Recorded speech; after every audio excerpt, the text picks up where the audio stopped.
so we are back on this whole good free throw shooter. Mrs. Gallus claimed she's an 80% free throw shooter, but Mr. Wilcox believes she's not that good.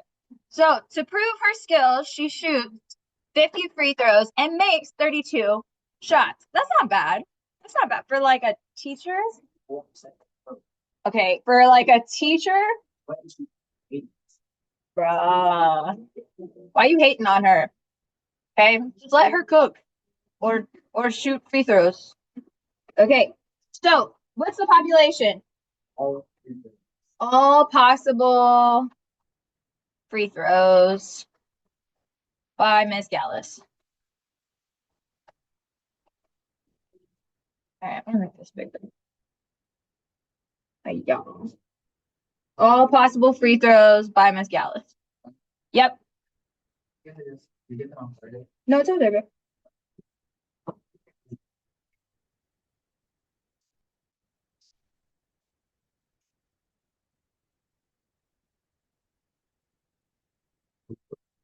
Okay, what is the sample? The 50 free throws. Okay, what is the parameter?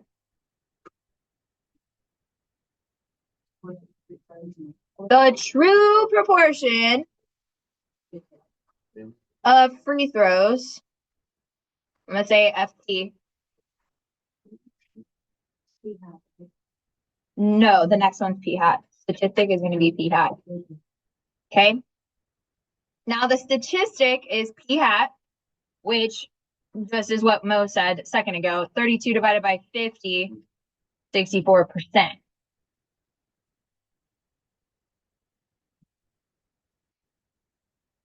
All right.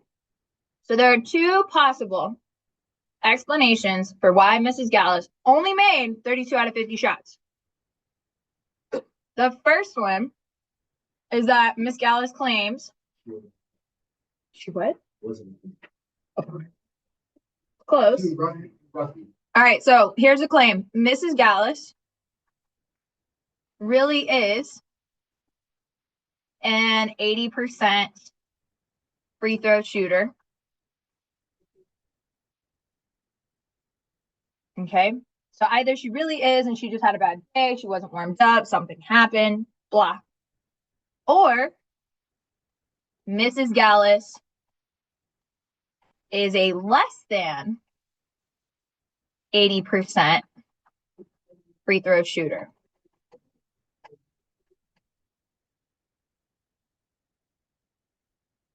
So either she's telling the truth or she's a liar.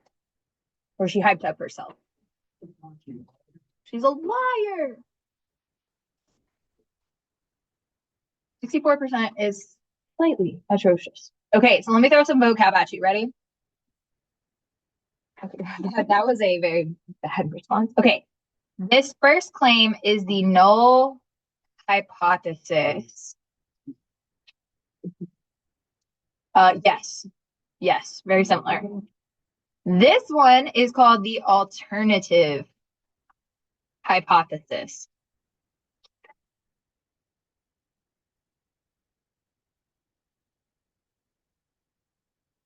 All right, let me throw some notation at you while we're here. Yay, math. Okay, so H sub O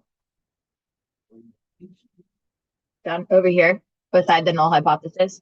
H sub O is P equals 0.8. H sub A is P less than 0.8. So basically what that's saying is the null hypothesis is 0.8. The alternative hypothesis is less than 0.8.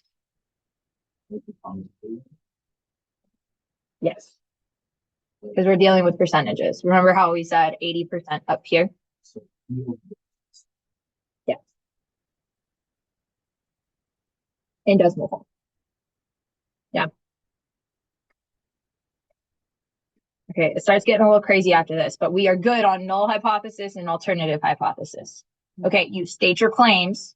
That's what we did here. Good. Okay, let's get a little crazy.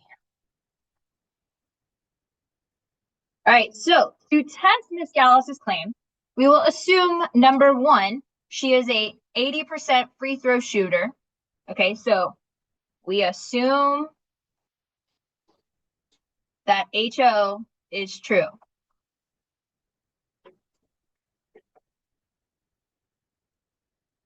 Okay, and examine the probability that she makes 32 out of 50 shots purely by chance. Okay, so what I'd like for you to do is pull up a virtual spinner. Okay. And you're going to use a spinner to provide the simulate 50 free throw shots by an 80% free throw shooter by spinning 50 times. What is your sample proportion of shots made? Repeat for another sample of 50 spins. So either she makes it or she doesn't. You can also do this with like a virtual dice if you can't find one, right?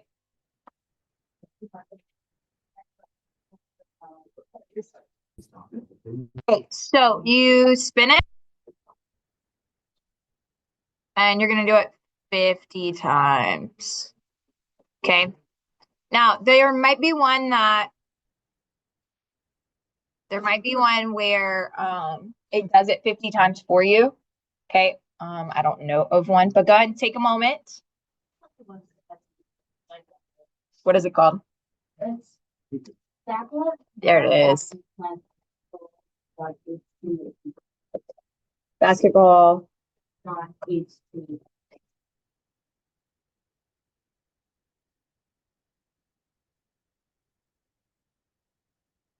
Okay.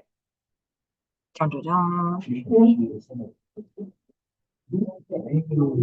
So, trying to expedite the process.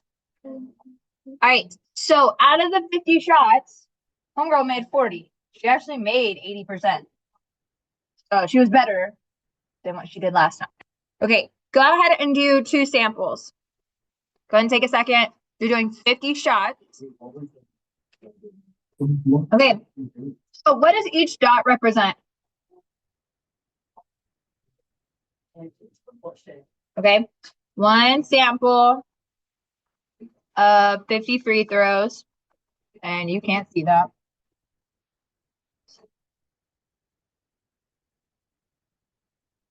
And the proportion of makes calculated for that sample. Okay. Looking at number 6, it says, for an 80% free throw shooter, what is the probability that a sample of 50 shots ends with 64% or less free throws made? Okay. So,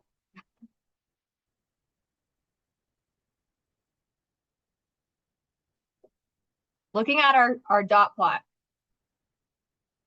looking at 64%, that would be right here, right? So how many do we have that are less than or equal to 64%? Out of how many? There's 50 dots. So 1 out of 50, right?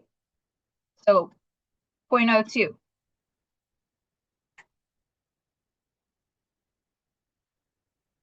So coming down here,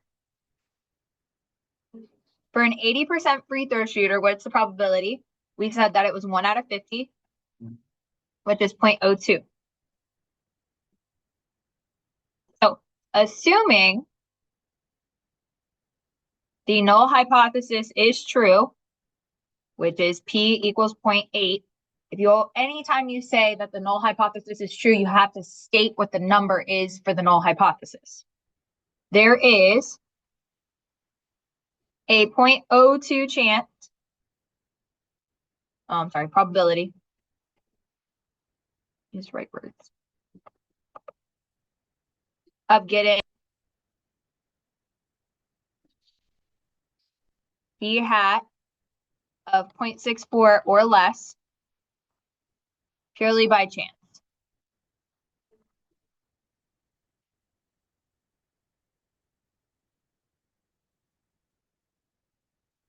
So based on our answer to question 6, does Ms. Gallus observed result give convincing evidence for Mr. Wilcox's claim?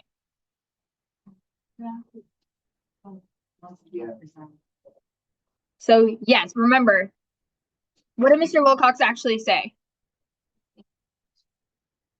Okay, so it would be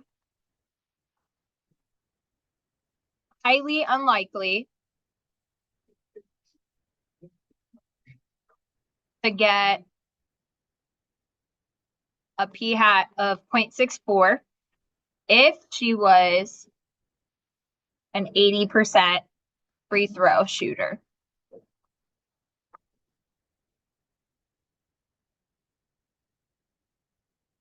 Okay, here's probably the most important part of this entire unit. Ready? Because 0.02 is less than 0.05, we reject the null hypothesis.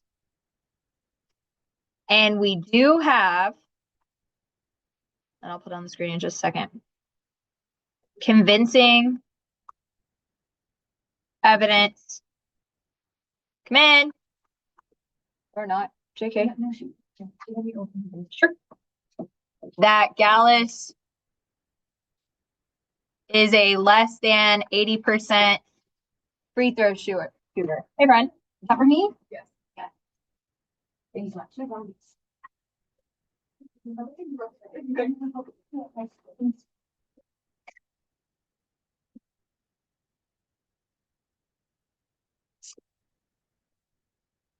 Have you ever seen Blue's Clues? Yeah. You know when like Steve gets letters? Yeah. This is what it feels like. Unboxing video. Unboxing video. Literally colored paper. Oh, I don't. It's not even exciting. Okay.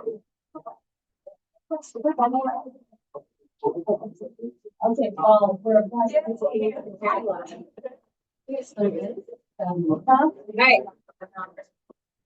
Okay, so yes.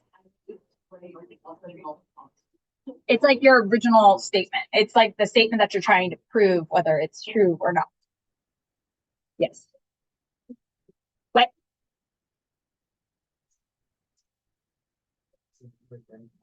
We reject the null hypothesis, the HO.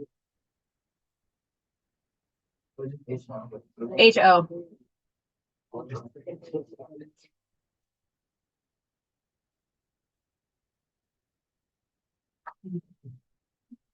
What does it mean?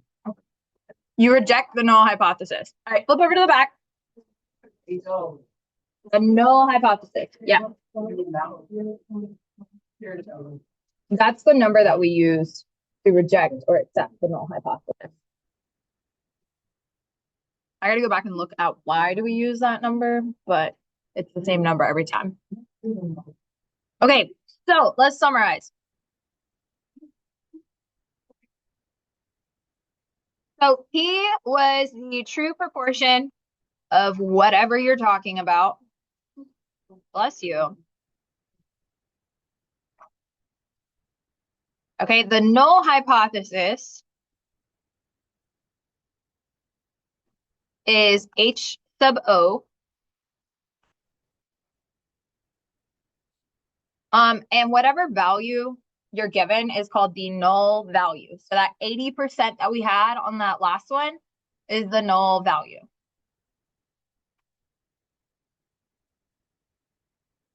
Then we talked about alternative hypothesis.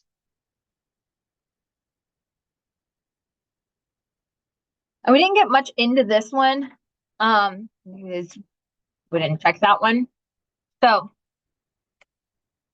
H sub A, if P is less than the null value, or HA is P is greater than the null value, or HA is p-value does not equal the null value. All right. These two are going to be one-sided. This is going to be two-sided. That will make more sense when we actually do the visual representation later on.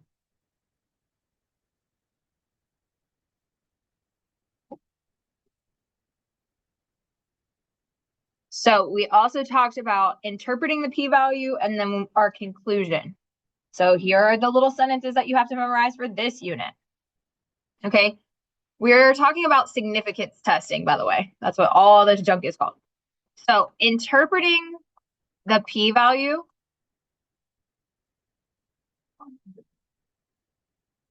All right. Assuming the null hypothesis is true, where p equals whatever value, there is a p-value probability of getting p hat of whatever number or more purely by chance.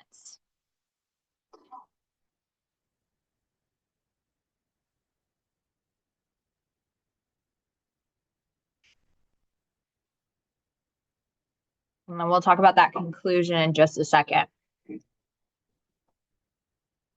Okay, so we need to get a little bit of practice on this. Go ahead and check your understanding. You have to try on this.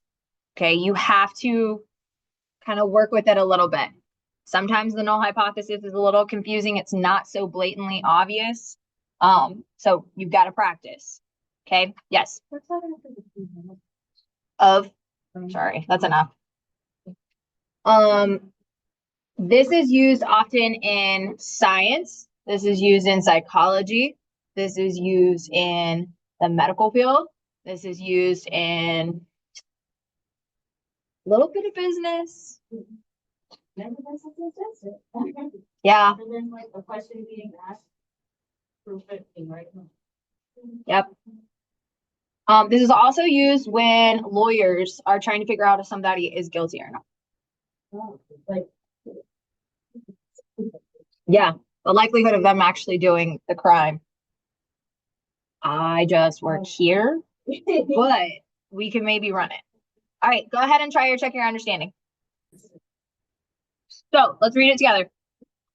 I don't know how to say that first word. Vaccinate.com? Sure. Claims that 84% of teenagers think highly of their mother. Oh, okay. To investigate this claim, a school psychologist selects a random sample of 150 teenagers and finds that 132 think highly of their mother. Oh, dang. Do these data provide convincing evidence that the true proportion of teens who think highly of their mother is greater than 0.84? So, what is the null hypothesis? What is HO? 0.84. Right? Now, what is the alternative hypothesis? So what did they state at the very end? If it's greater than, so P is greater than 0.84. And what does P actually equal? The true proportion of all teens who think highly of their mother.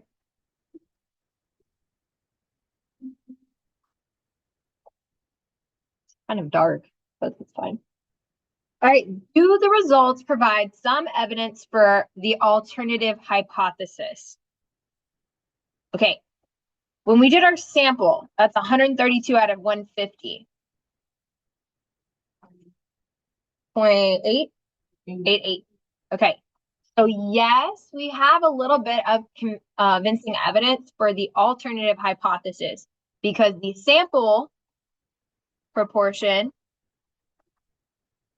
is 0.88, which is greater than 0.84.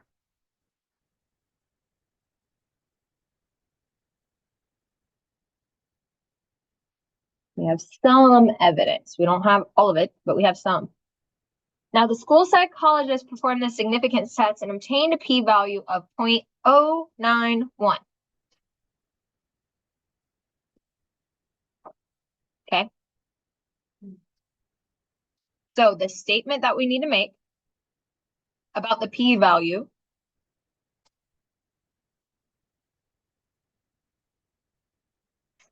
is that assuming that the null hypothesis is true,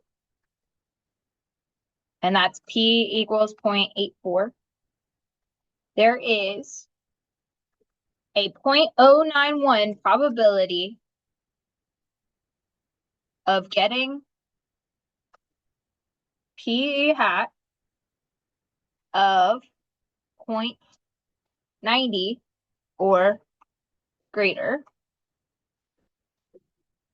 purely by chance.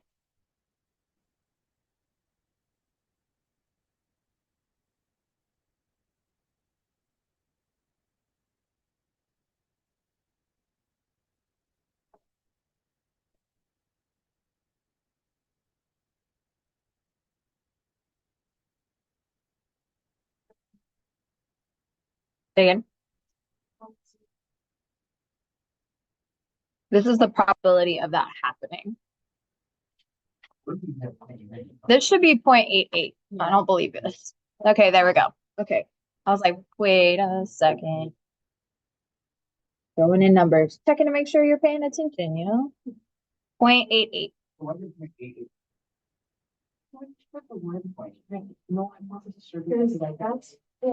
You need to write the notation.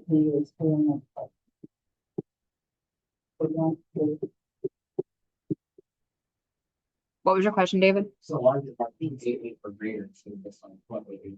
It was our sample, and on the last one, we obtained the p-value. They performed the significance test. So they looked at our sample. Well, what's the likelihood of that happening? Yeah. All right. Now, that alpha level, that's what this little A is, God bless, is 0.05. That's going to be true for majority of your stuff, unless you're stated otherwise. Do the results provide convincing evidence that the true proportion of teens who think highly of their mother is greater than 0.84? So, because the 0.091 is greater than 0.05, so since it's bigger, we fail to reject the null hypothesis, and we do not have convincing evidence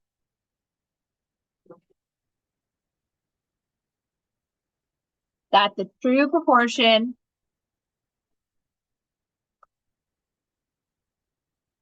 of teens who think highly of their mother, I'm running out of room, highly of mom is greater than 0.84. Think about it. This is terrible. How many people really don't like their mom as teens? Normally, oh wow. Okay, don't shout, but but normally it's most of them don't like them, but so it's probably less than 0.84. Does that make sense? Yes.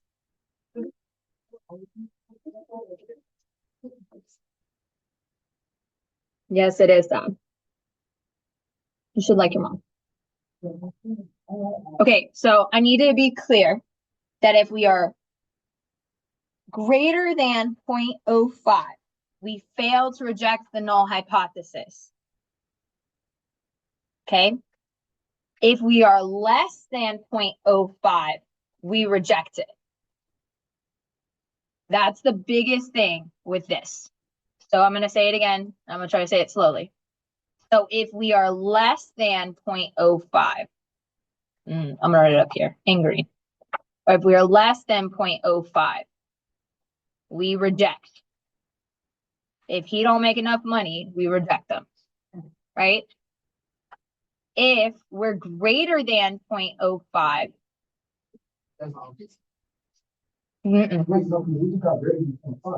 we fail to reject. Oh, yeah,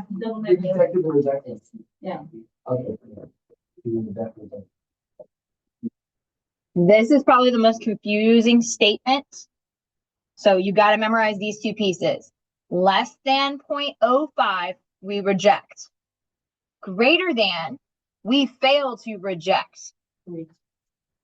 No, not necessarily. We fail to reject. We're okay with it. We don't completely cancel them. Yes. What was I saying to not exactly 0.05? Probably not gonna happen. But remember what we put up at the top? Oh no, we didn't talk about that yet. We would accept it then. We would have more of a reason to accept it. That being said, though, that's not likely to happen. You're going to have like 0.051 or you're going to have 0.49. It's not going to be right on the money. That makes sense? Good. Okay, we have to practice with this stuff, otherwise it doesn't get easy. Okay, but those two green statements are probably the most important part. Okay. All right. So go ahead and flip to the next lesson. Let's go ahead and knock that out. This is kind of like a review of everything we've learned, kind of all coming all together. This one's not that bad. I'm sure.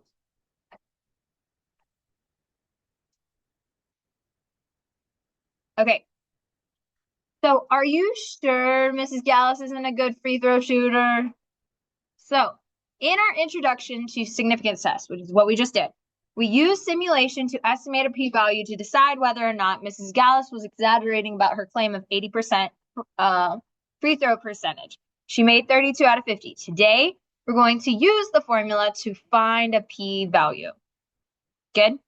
So we got to define our parameter and write out the hypothesis. So you've got to always put the null hypothesis, which we said was 0.80, and the alternative, which was less than 0.80. You have to define your parameter. You have to state what P is.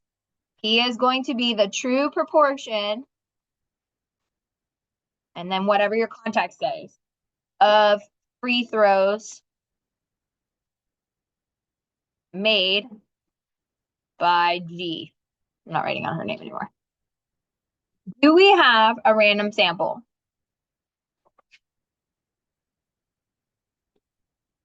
Do we have a random sample? Yeah. Yes. Okay. So we can generalize to the population.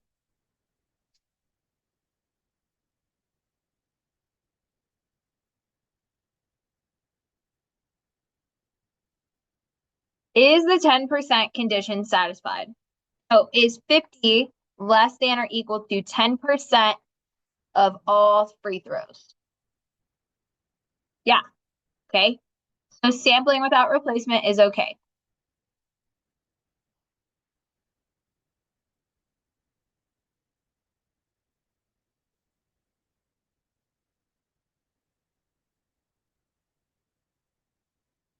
Go ahead and take a moment and check your large count conditions. Remember, that's n times p and then n.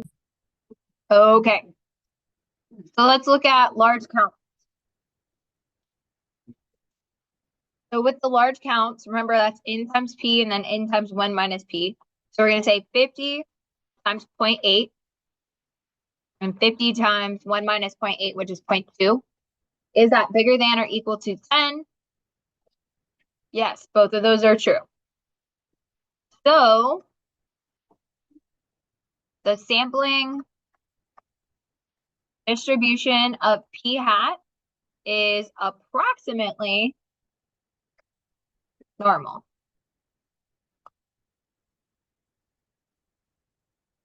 So now we're going to find the mean and the standard deviation of the sampling distribution of p hat. So we've got mu sub p hat is going to be equal to p, which is 0.8. For the standard deviation, you're going to do the square root of p times 1 minus p divided by n. And that's going to give me 0.057. 0.057.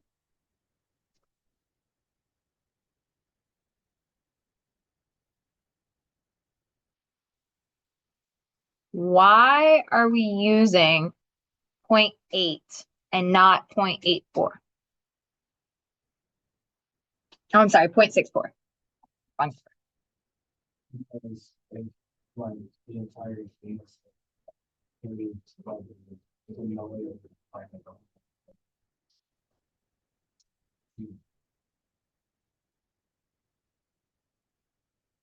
Randomly took, right? Okay. All right, so we're going to use the mean and the standard deviation that we calculated to label the normal curve below. This is what we did back in like unit 2. Okay, so come down here on the normal distribution. Remember, mean goes right in the middle, and then you're going to add the standard deviation and then subtract the standard deviation.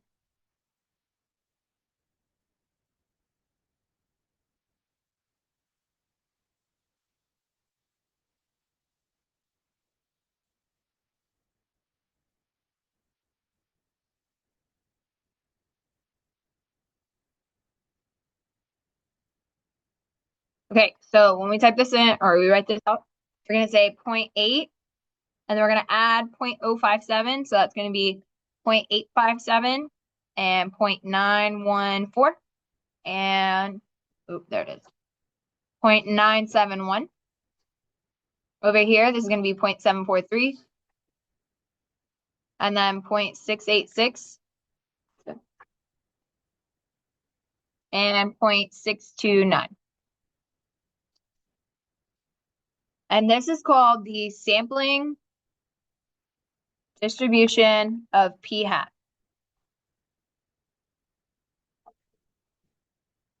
Remember this symbol? This is normal curve. Our mean is 0.8 and our standard deviation is 0.057.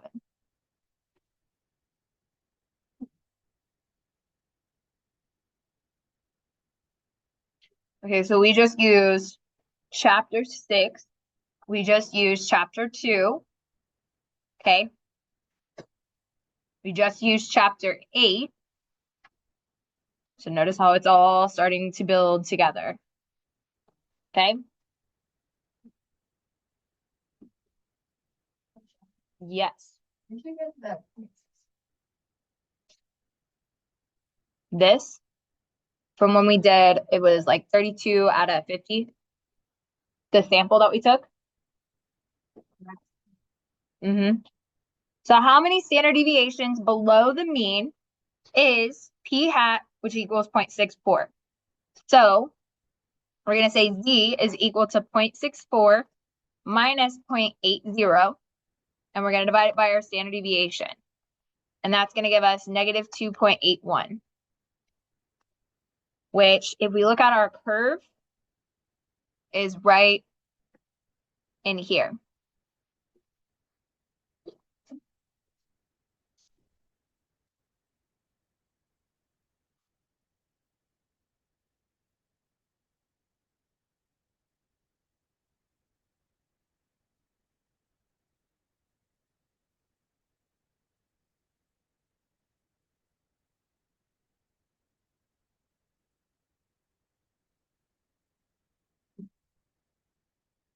Okay, so find the probability of an 80% free throw shooter, making 32 out of 50 or less.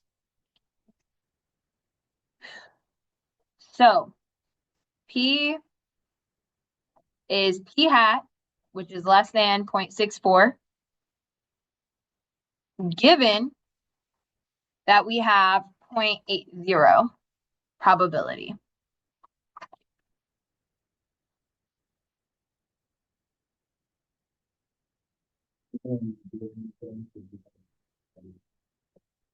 Right.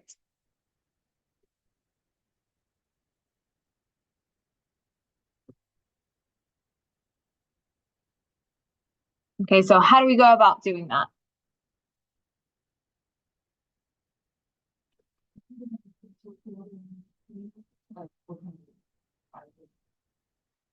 Say it again.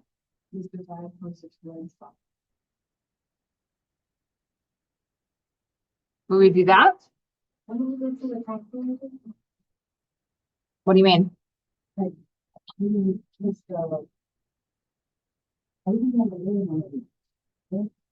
trying to find the probabilities. Yeah, so we go like to partial calculated and then 5, 5, 2. Okay.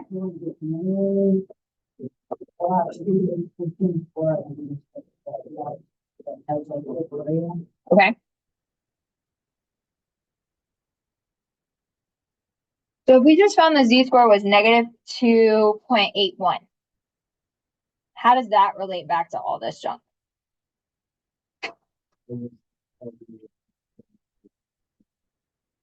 Right. So if I go in here and I look at my z-score table, okay, and I look at the number that's associated with negative 2.81, that's going to give me 0.00.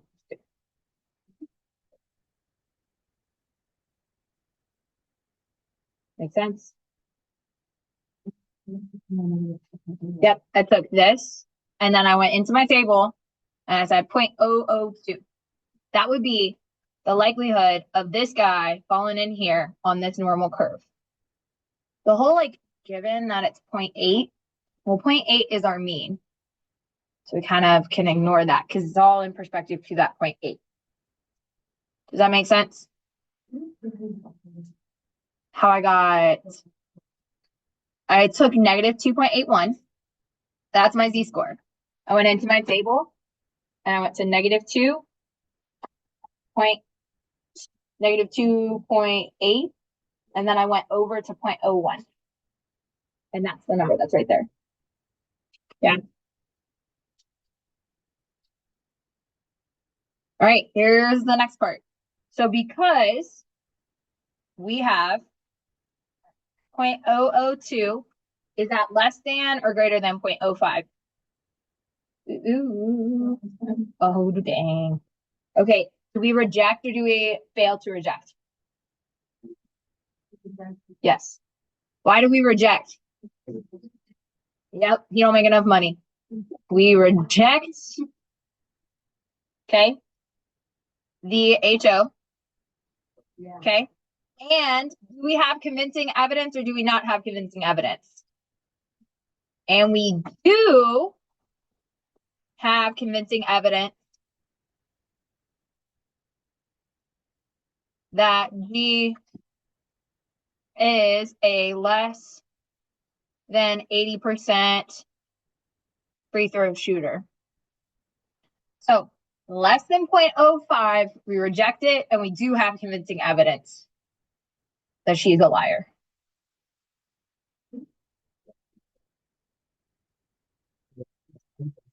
So Is it possible to work against the man and not have this? you either reject it and have convincing evidence, or you fail to reject it and don't have it. Does that make sense? Okay. Suppose that Miss Gallus has made 36 out of 50, 72% of her free throws. Calculate and interpret the p-value and make a conclusion. So you're going to find the z-score. Okay. Exactly. I'm gonna quit going like this. So instead of 0.8, we're using 0.72. Ooh. This is, not so bad. You're gonna use 0.72 and 0.8. The last one we used picked 0.64 and 0.8. So why would we do something? That's the null hypothesis. Okay, so we're getting 0.72 minus 0.80, and we're going to divide it by our standard deviation that we found in the last part. Ooh, that's a Z. Okay, when I plug that in, I get negative 1.40. I go into my table. I find negative 1.40, and that's going to give me a p-value of 0.081. We're going to round to 3 decimal places on these. Okay.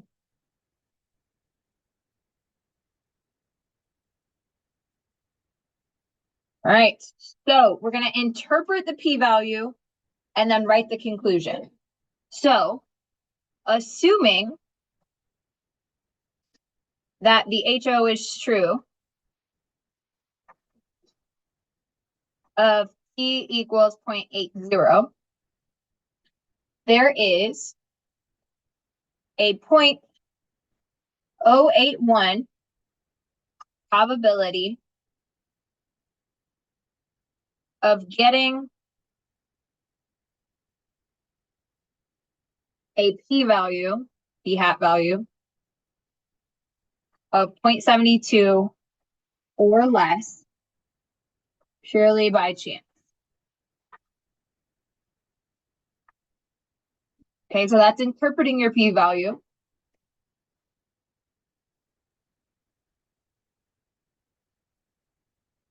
But because 0.081 is greater than 0.05, what do? We fail to reject the null and we do not have convincing evidence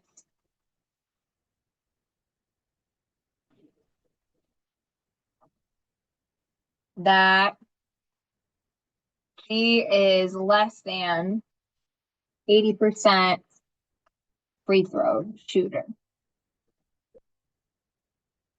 Notice how that whole statement just changed based off of our sample.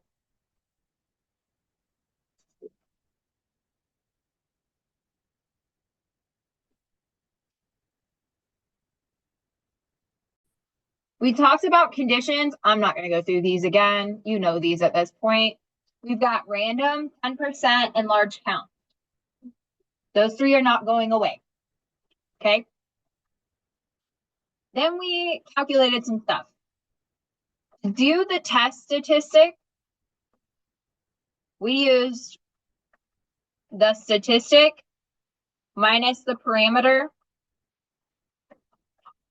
divided by the standard deviation. So to put it in plain English, you did the Z-score. Okay. The formula for this looks a little crazy. Z is equal to p hat minus p divided by the square root of p times 1 minus p divided by n. Which you did that. Okay, you just did it in little parts. Once you have your Z-score, you're going to use the table to get the p-value.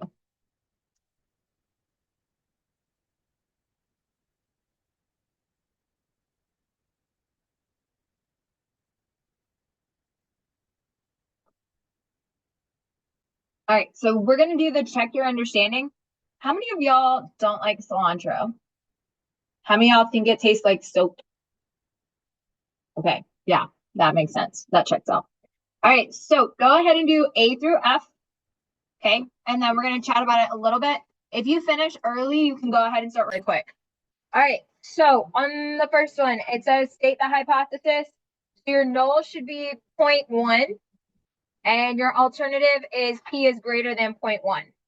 Remember to define your parameter. It will not say it in the question. You have to do it on your own. So the true proportion of all teenagers who get a soapy flavor for cilantro. That's what P is. Okay? Now, explain why the sample result gives some evidence for the alternative hypothesis. So we got P hat. Nope, JK. We got P hat is equal to 25 over the 200, which is 0.125, which is 12.5%, which is greater than 10%. All right, did your conditions work? Yes, it's a random sample. The 10% condition, 200 is less than 10% of all teenagers. So you can sample without replacement. Your large counts, both of them are greater than 10, so you can do approximately normal. Good. Don't get C wrong. What's up?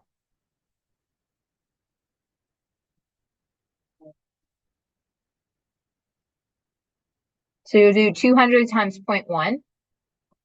Yeah, and then 200 times 0.9. Now calculating a standardized test statistic. This is the same thing as Z-score. Like same setup. Okay, so Z is going to be equal to 0.125 minus 0.1 divided by the square root of 0.1 times 0.9 divided by 200. When you do all that jazz, you're going to get 1.18. You're going to go into your table, and your p-value is going to be 0.119.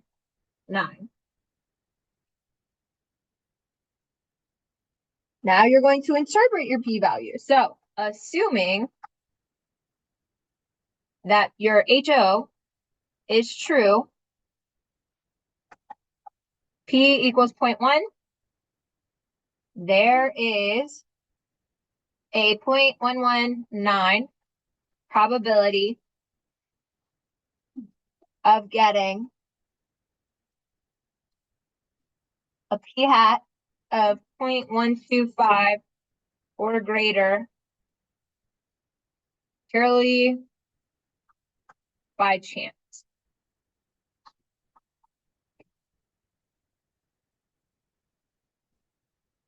Excuse me?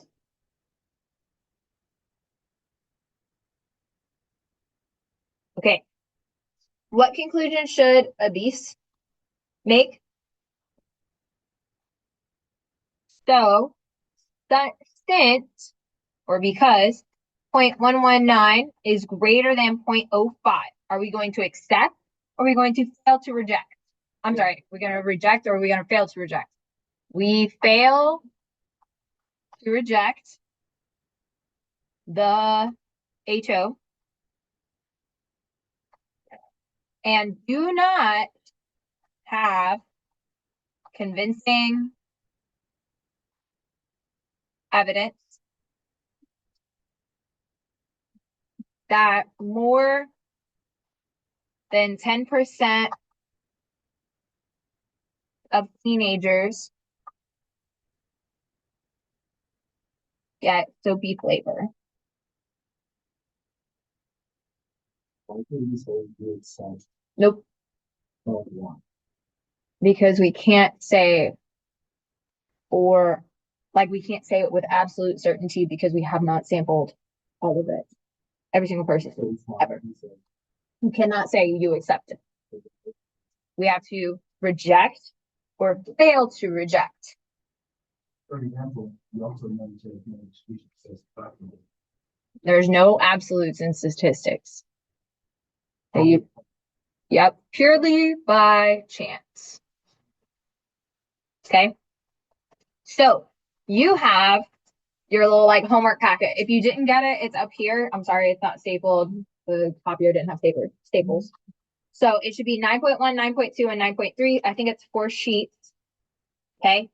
Go ahead and start on 9.1 and 9.2. That's going to be due Wednesday. It's going to be due Wednesday. Okay. So 9.1 and 9.2. You have to practice this. This is not something you just magically get one day. Okay. If you are going into business, psychology, or science, you need this anyways. You're going to probably take a stats class at some point if you don't pass the AP exam. Yes? Say again.